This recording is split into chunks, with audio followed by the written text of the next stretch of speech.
Outside, a visual documentary by Kathy Telfer.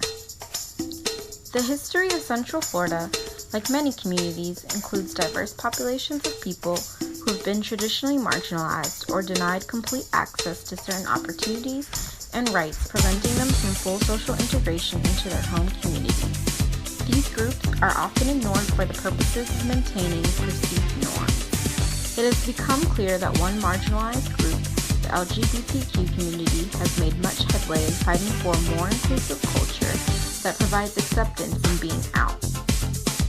The LGBTQ community has come a long way from its history of opposition within Central Florida. During the 1960s, LGBTQ people needed to remain in private due to sodomy laws or laws that defined certain sexual acts as criminal behavior.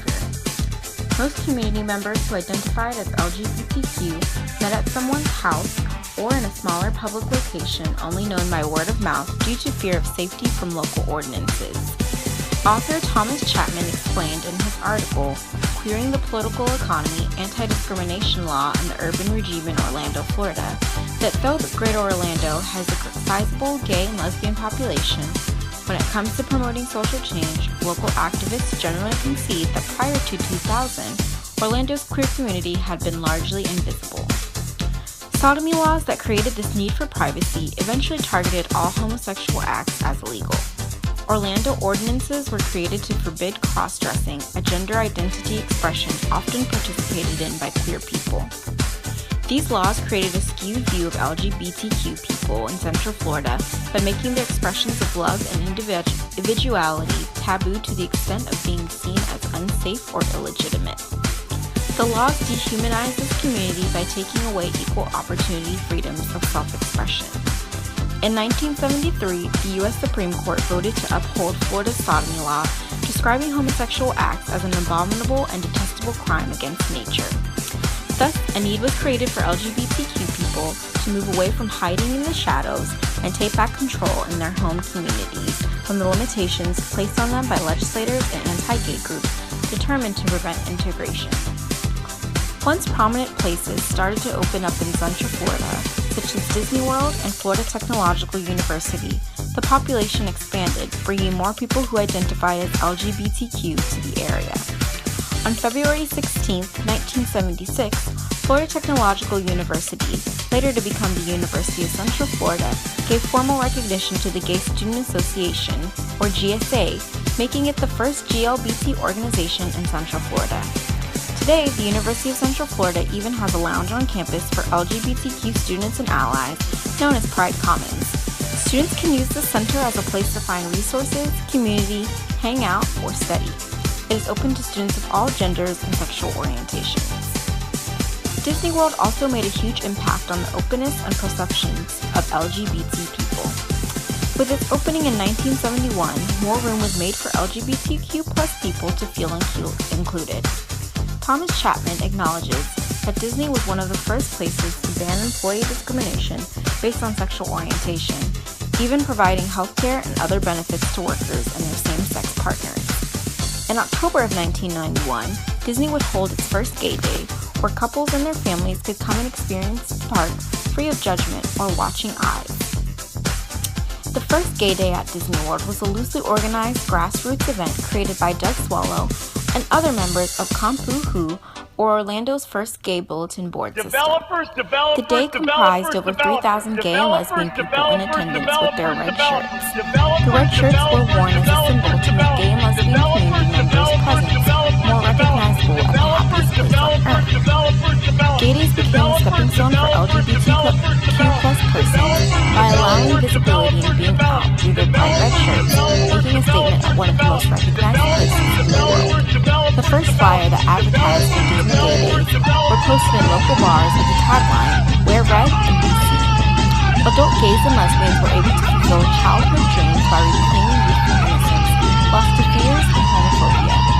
Gay Days essentially changed some feelings of shame and humiliation previously burdening the cause of LGBT people. In addition, Gay Days became important to the history of Central Florida because of their impact on the tourist economy. Thousands of couples and families coming to Central Florida to experience the day stayed at nearby hotels, bringing great business to these establishments. hotels began to program for the weekend as they grew in size. Visitors also attracted profits for other local Disney attractions, including night dance parties at MGM Studios. Gay days also inherently changed the culture of the Walt Disney World Company.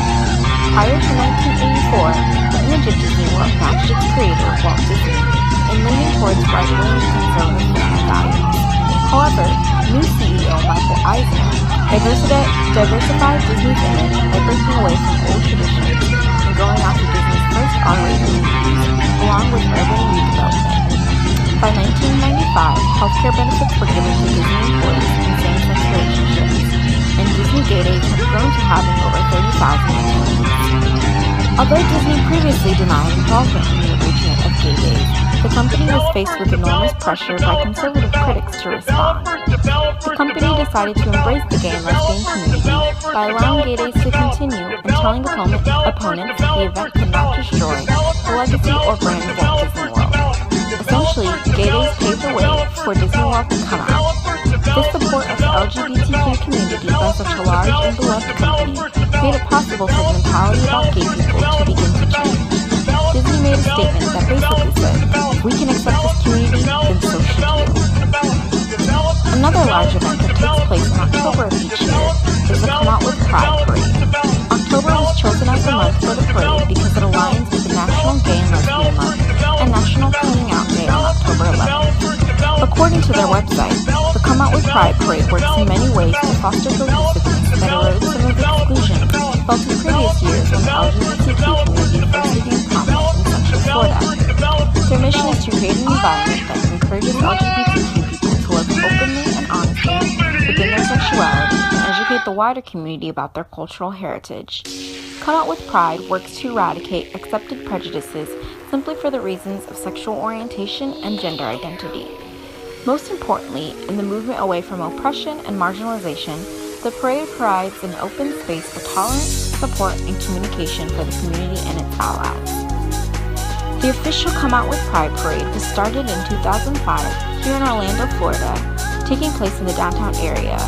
It was started by the Metropolitan Business Association, Central Florida LGBT Chamber of Commerce. The association saw a great need for unity amongst the LGBTQ people and helped to form the parade into its very own nonprofit organization with a local board of directors. An important mission of the Come Out With Pride event is to give back to the Orlando community through charitable initiatives that move forward progress for LGBT youth and homeless persons, including cash grants and promotional and logistical assistance to other causes. Pride, as many of its attendees call it, is significant to the movement for Central Florida LGBT persons because it challenges the everyday stigma in being queer in Florida. From the outside looking in, the Pride Parade may look like a meaningless extravaganza with decorated